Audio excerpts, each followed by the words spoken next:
Nandito kami sa Legazpi, Albay. Nasa mall po kami ng Ayala Malls. Dito po may Jollibee. Yan. At ayan din po yung McDo. Halos magkatabi lang po sila. Si Jollibee at si McDo. So ito po yung area kung saan po ano po na simbang gabi sa December 16. So sa bukas na po yan, December 16 ng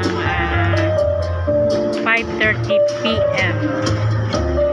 Yan. So bukas po mag-start po ang kanilang simbang gabi. Ito po yung stage, and then ito yung mga mag-a-attend po ng misa. At ayan, nandito po kami sa loob ng mall. Ayan.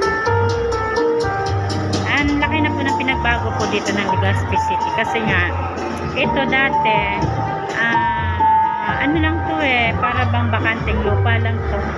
And then, meron din ditong mga nagtitinda before, mga maliliit lang na tindahan. Pero ngayon, laki na ng pinagbago.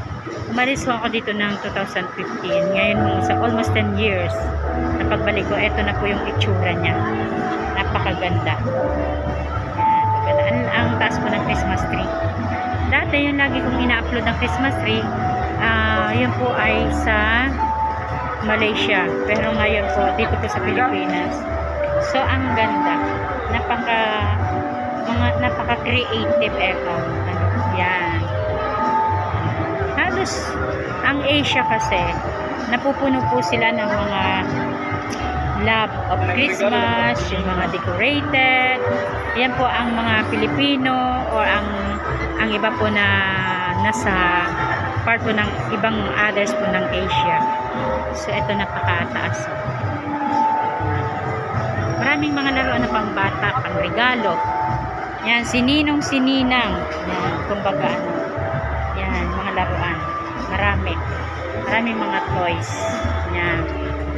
Ang bala ko po kasi ngayon na 24 of Christmas or 25, magpapalaro po ako para meron pong konting regalo yung mga bata. Yan. So, sana itong darating na Pasko, marami pong mag-enjoy. Yan. Ayan. Ang ganda ho. Si McDo at saka si Jollibee ay magkatabi. Yan. Kahit saan naman pwedeng kumain. At the same lang naman. So, okay.